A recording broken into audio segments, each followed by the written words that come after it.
बिस्मिल्लाहिर्रहमानिर्रहीम। अस्सलाम वालेकुम नाज़रीन, इरफान हाशमी आपको अपने शो में लंदन से खुशामदीद कहता हूँ। व्यूअर्स, सहाफ़ी अरशद शरीफ की जानिब से यूट्यूबर सदीक जान पर हमला किया गया, जिसकी जितनी भी मज़म्मत की जाए वो कम है। मुझे आपके ना कुछ रोज़ से बहुत सारे मैसेजेस मौसूल हो रहे हैं, आपके पैगामात आ रहे हैं, टेलीफ़ोन कॉल्स आ रही हैं, व्हाट्सएप के ऊपर मैसेजेस आ रहे हैं कि आप क्यों खामोश रहे, सदीक जान पर हमला हुआ। व्यूअर्स, पहली बात तो ये है कि मैं खामोश नहीं हूँ, बल्कि मैं आपको ये बताता चलूँ कि मुझसे शाहीन सबाही साहब ने भी पूछा कल कि इरफान ये मामला क्या है? और ऐसा तो कम से कम नहीं करना चाहिए किसी को कि कोई किसी पे हाथ उठा दे। तो वो लोग जो ये कहते हैं कि हम इसका ज़िक्र नहीं कर रहे, उनके लिए हमारा पूरा ध्यान है। और अब तक खामोश रहने की वजह ये थी कि वीडियो सदीक जान की तरफ से नहीं की गई। हक़ाइक़ सबके सामने नहीं रखे गए। हक़ाइक़ अब से कुछ ही देर पहले कुछ घंटे पहले की वीडियो लोड की गई 35 मिनट की, जिसमें सदीक जान ने अपने तमाम हक़ाइक़ आप सबके सामने रखे हैं।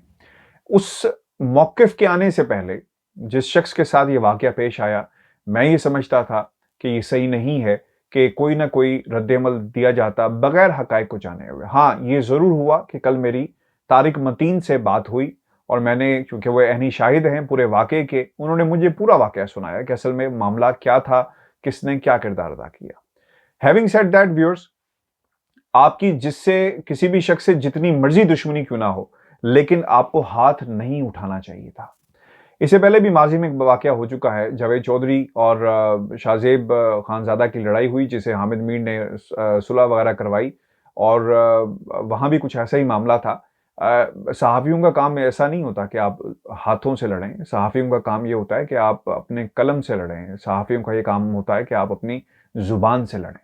लेकिन यहाँ पर ज़ुबान तो इस्तेमाल हुई, लेकिन ग़लीज़ तरीके से। हाथ इस्तेमाल हुए कलम के लिए नहीं, बल्कि मारने के लिए। और ठुड्डे चलाए गए। एक बंदे को, एक निहत्थे को लिटा कर मारना, कम से कम ऐसे लोगों को जो सारा दिन अपने आप को एक हाई क्लास में के साथ रहते हैं और फिर शाम को प्राइम टाइम पे प्रोग्राम करते हैं, उन्हें ये ज़ेब नहीं देता था। आपने सुने होंगे अल्फाज तारिक मतीन के, जिस तरह तारिक मतीन ने कहा कि मैंने अरशद शरीफ के दोनों बाजू पीछे से पकड़े और कहा कि अरशद साहब, आपको ये ज़ेब नहीं देता, आपका एक अपना स्टेचर है, तो आप उससे हट कर ये काम मत करें। जिस पर अरशद शरीफ ने कहा कि तारिक साहब, आप पीछे हट जाएँ, आपको नहीं पता कि शख्स ने क्या किया है, मेरे घर वालों के हवाले से क्या बात कही है। हम ये समझ रहे थे कि मामला सिर्फ़ घर की हद तक है और कोई वीडियो बनाई गई जिसमें नाम लिया गया वगैरह-वगैरह। लेकिन जब ये सवाल किया गया कि उस वीडियो को दिखाया जाए जिसमें सदीक जान ने आपके घर की औरतों के बारे में बात की है, तो वो वीडियो अभी तक मंज़र-ए-आम पर नहीं आई। हाँ, एक वीडियो ज़रूर शेयर की गई है जिसमें वो सुपर प्रोड्यूसर का ज़िक्र है और बाकायदा ट्वीट्स का ज़िक्र है, कौन किसको क्या सप्लाई करता रहा उसका ज़िक्र है, किस चैनल के हेड की बात की गई, एचआर का क्या किरदार रहा। तो ये मामला ज़रूर रहे हैं। लेकिन जो जहाँ तक वीडियो का ताल्लुक है, जिसमें अरशद शरीफ के घर के किसी खातून के हवाले से कोई बात की हो, ऐसी वीडियो अभी तक सामने नहीं आई और जो वीडियो शेयर की गई है उसमें भी ये एलिमेंट मौजूद नहीं है, जिसमें नाम लिया गया हो। और व्यूअर्स, ये एक ब्रीफ है इस पूरे इंसिडेंट का। अब मामला ये है कि अगर किसी शख्स को एक ऐसे वाक़े के हवाले से जो 1 साल पुराना है, यानी ये वीडियो जिसका हवाला दिया जा रहा था कि सदीक जान ने हमारे घर की औरतों के हवाले से बात की है और यही वो अल्फ़ाज़ थे जब सदीक जान को पहली दफ़ा गिरबान से पकड़ा गया और मारा गया, तो ये अल्फ़ाज़ इस्तेमाल किए अरशद शरीफ की तरफ से। वो वीडियो 1 साल बाद आपको ख़्याल आया कि आप एक शख्स को पकड़ कर और बाकायदा मारें। आप 1 साल तक खामोश क्यों रहे? आपको अपना बाकायदा फ़िल फौर रिएक्शन देना चाहिए था, जो एक जायज़ सवाल है। और वहाँ पर जो लोग मौजूद थे, उन्होंने कोशिश की मामला को रफ़ा-दफ़ा करने की, लेकिन मामला इतनी आसानी से रफ़ा-दफ़ा नहीं हुआ। आनन-फानन जो उनका मकसद था, जिसे प्लान किया गया, बाकायदा मेरी तो बात भी हुई तारिक मतीन साहब से। इन्होंने कहा कि हम बिल्कुल तैयार थे और हमने सोचा हुआ था कि आज इसे मज़ा चखाना है। तो इट मीन्स कि ये चीज़ प्लान की गई थी। और ये भी हमें याद रखना चाहिए बाकायदा गवादर का क्यों इंतखाब किया गया। और मैं सदीक जान को और उनके दोस्तों को, बल्कि हम भी उनके दोस्त हैं, और जो उनके जो करीबी ज़्यादा दोस्त हैं जिनसे वो मुसलसल राब्ते में रहते हैं। Adeel is a very good friend of mine, लेकिन अदील ज़्यादा करीब हैं सदीक जान के। Isa is a very very good friend of mine, लेकिन वो ज़्यादा करीब हैं सदीक जान के, कि आप इसकी बाकायदा एक एफआईआर लॉन्च करें और जिसमें इसको हवाला दिया जाए, इसका जिक्र किया जाए कि अरशद शरीफ की तरफ से क्या इकदाम उठाए गए और अरशद शरीफ ने अपने साथियों के साथ मिलकर क्या कुछ किया। मेरा ख्याल है कि एविडेंसेस बहुत सारे मौजूद हैं, मीडिया के, सोशल मीडिया के क्लिप्स और बहुत सारी चीज़ें मौजूद हैं। एक्चुअल इंसिडेंट तो मौजूद नहीं है, लेकिन it can be taken further और इस पे बाकायदा कोई उन्हें कानूनी रास्ता इख्तियार करना चाहिए, क्योंकि ये सोशल मीडिया पर लड़ाई, यूट्यूब पर लड़ाई या बाकी लड़ाइयाँ जो हैं अपनी एक तरफ, लेकिन किसी भी शख्स को ये इख्तियार नहीं है कि वो किसी दूसरे शख्स पर हाथ उठाए और वो अनअटेंडेड चला जाए, कि उसे कोई पूछने वाला ना हो। और यही वाक़या अगर बरतानिया में हुआ होता तो अब तक अरशद शरीफ साहब जेल में होते, अरशद शरीफ साहब को अरेस्ट किया जा चुका होता।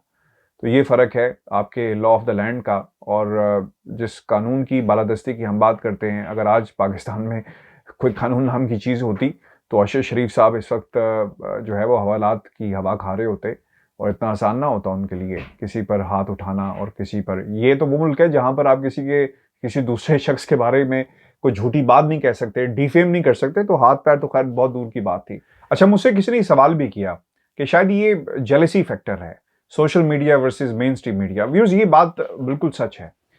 जब से सोशल मीडिया का हमने एडवेंट देखा और बहुत ज़्यादा लोग इसके अंदर आ रहे हैं, बाज़ लोग कुछ ऐसे हैं जिन्हें नौकरी नहीं मिलती, वो कोशिश करते हैं जर्नलिज्म के अंदर आने की और स्टोरीज़ को फॉलो करना शुरू करते हैं, फिर उसके ऊपर अपना कमेंट करते हैं। बाज़ लोगों का बैकग्राउंड नहीं होता, बाज़ लोग इसलिए आते हैं कि शायद कोई पैसे बना सके। हमारा आने का इसमें मकसद ये था कि हम एक इंडिपेंडेंट जर्नलिज्म कर सकें, हमारे ऊपर कोई सवाल पूछने वाला ना हो, हमसे कोई ये ना कहे कि जनाब इस स्टोरी को रोक दिया जाए, इसको चला दिया जाए। क्योंकि हमने तो जर्नलिज्म, जो न्यूज़ रूम की जर्नलिज्म थी उसमें यही देखा, फील्ड की जर्नलिज्म में यही देखा, जब आप खबर फाइल करते हैं तो आपका ब्यूरो चीफ बुलाकर उसे चेंज कर देता है, रोक लेता है, फिर या फिर आपको एक टास्क दे दिया जाता है कि जनाब इसके ऊपर बड़े साहब ने या बड़े सेठ ने कहा है कि स्टोरी करनी है। तो इसी तरह खबरें चलती हैं। तो इस चीज़ को रोकने के लिए हमने ये रास्ता इख्तियार किया इंडिपेंडेंट जर्नलिज्म का और इंशाल्लाह हम करते रहेंगे। और यहाँ इस अल्हम्दुलिल्लाह सोशल मीडिया प्लेटफॉर्म से हमने वक्त की बड़ी बड़ी स्टोरीज भी ब्रेक की और सोशल मीडिया की एक अपनी अहमियत है। पाकिस्तान के अंदर ये चीज़ देर से आई, लेकिन अब आहिस्ता आहिस्ता इसमें मज़ीद हम एक जहद जो है वो देख रहे हैं। यही वजह है कि पाकिस्तान की जो हुकूमतें हैं अब सोशल मीडिया की अहमियत को जान गई हैं। सोशल मीडिया सेल्स बना दिए जाते हैं। मरीम नवाज़ का अपना एक अलग सेल चलता है, पाकिस्तान पीपल्स पार्टी का एक अपना सेल है। इसके अलावा ट्रोलिंग बहुत सारे आपको सेल्स आपको नज़र आएंगे जो किसी न किसी एजेंडे पर काम कर रहे हैं। तो सोशल मीडिया की एक अपनी अहमियत है और इस अहमियत को बाकायदा भांप लिया गया है और फिर इस प्लेटफॉर्म से बहुत सारे हीरोज जो हैं वो प्रोड्यूस हो रहे हैं एंड सदीक जान इज़ वन ऑफ देम। अगर मैं आज ये कहूँ कि अरशद शरीफ अपनी जर्नलिज्म को छोड़ दे या अरशद शरीफ जर्नलिज्म से अलग हो जाए तो क्या जर्नलिज्म को कोई नुकसान होगा या किसी चैनल को नुकसान होगा या अरशद शरीफ की कमी महसूस की जाएगी? बिल्कुल नहीं की जाएगी। लेकिन हाँ, अगर सदीक जान की जुबानबंदी करवा दी जाए और सदीक जान को खामोश करवा दिया जाए तो इस जर्नलिज्म को बहुत सारा नुकसान होगा, ये याद रखिएगा। क्योंकि सदीक जान किसी एजेंडे पर नहीं है, सदीक जान स्टोरीज करता है, सदीक जान इंडिपेंडेंट जर्नलिज्म करता है। और सबसे इम्पोर्टेंट बात याद रखिएगा, मेरी गालिबन सदीक जान से 2 दफ़ा टेलीफोन पे बात हुई होगी, इससे ज़्यादा नहीं। मैं सदीक जान को जानता, लेकिन स्टोरीज़ को और जो लोगों से हमारी बात होती है और जिस किस्म की सोशल मीडिया पे हम गुफ्तगू और जो सदीक जान के जो व्लॉग्स होते हैं हम देखते हैं, उससे ये चीज़ साबित हो जाती है व्यूअर्स कि एक बच्चा, एक यंगस्टर, उसने अपने आप को कैसे मनाया है इन बाबाओं के दरमियान। यानी आज तलत हुसैन के जाने से कितना नुकसान पहुंचा जर्नलिज्म को आपके सामने है। हामिद मीर के जाने से कितना नुकसान पहुंचा आपके सामने है। अगर कल को सलीम साफ़ी साहब चले जाएंगे, क्या नुकसान पहुंचेगा आपके सामने है। बाबाए सहाफ़त, बहुत सारे ऐसे अपने आप को जो खुद साख्ता बाबाए सहाफ़त हैं, नाम नहाद बाबाए सहाफ़त हैं, वो चले जाते हैं, कितना नुकसान पहुंचता है। बहुत सारे जो एंकर्स थे उनके प्रोग्राम्स को बंद कर दिया गया, कितना नुकसान पहुंचा जर्नलिज्म को। बल्कि जो स्टोरीज थी उनका अब गला नहीं घोटा जाता। मैं पूरे एतमाद के साथ ये बात करता हूं कि आज अगर इमरान खान की हुकूमत गलती करेगी तो सबसे पहले मैं उसकी निशानदेही करूंगा और हम यही करते हैं और करते रहेंगे। कुछ रेड लाइंस होती हैं जिसे क्रॉस नहीं किया जा सकता, जैसे अफवाज पाकिस्तान के बारे में बात नहीं करनी, क्योंकि याद रखना होगा कि एक 5th वॉर जनरेशन शुरू हो चुकी है और 5th जनरेशन वॉर जो है इसके अंदर इंडिया क्या रोल प्ले कर रहा है, लेकिन हमारे कुछ सहाफ़ी इसका हिस्सा बन जाते हैं। अगर इन हालात के अंदर जो मैंने आपको सारे नाम गिनवाए, अगर सदीक जान सहाफ़त छोड़ दे तो यकीनन इस सहाफ़त को भी नुकसान पहुंचेगा और जो इंडिपेंडेंस ऑफ जर्नलिज्म है उसे भी नुकसान पहुंचेगा। मुझे कोई आर नहीं है और ना ही किसी ने मुझे फोर्स किया है इस बात को कहने के लिए, या मजबूर किया है, या सपोर्ट के लिए कहा है। मैं आपको ये ज़रूर बता दूं कि अगर वो वीडियो मौजूद है जिसमें सदीक जान की तरफ से उनकी घर की औरतों के बारे में भी कोई बात कही गई है, तो अशर शरीफ साहब को वो लानी चाहिए और उसे एक बाकायदा फ़ोरम है, उसे उस फ़ोरम पे चैलेंज करें, ना कि अपने हाथों का इस्तेमाल करें, ना कि अपने ठुड्डों का इस्तेमाल करें।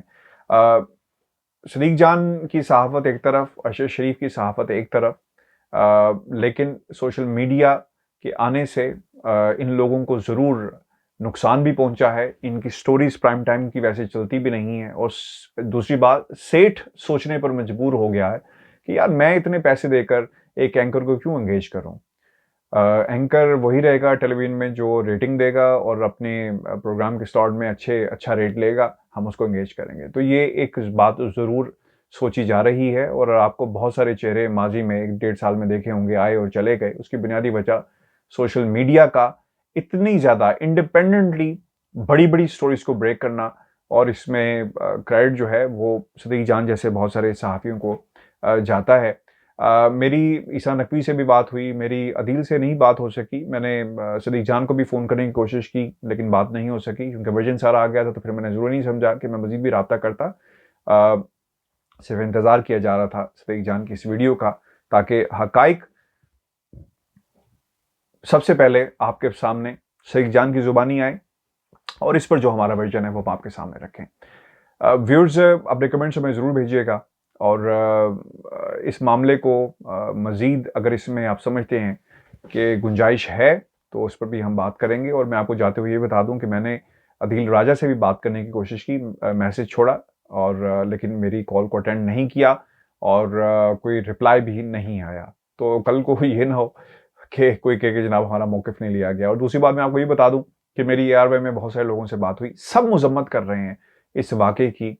वो लोग जो वहाँ पर मौजूद थे, हमारे फ़ौजी भाई, वो भी इसकी मज़म्मत कर रहे हैं और बल्कि सुनने में तो ये भी आ रहा है कि बहुत सारे लोगों ने उन्हें भी कहा कि आपको ऐसा नहीं करना चाहिए था, आपको सोचना चाहिए था कि आप किस प्लेटफ़ॉर्म पे खड़े हैं, किसकी नुमाइंदगी कर रहे हैं, इवेंट क्या है और इससे हमें कितना नुकसान हो सकता है। व्यूअर्स इजाज़त दीजिए, अल्लाह ने के बाद।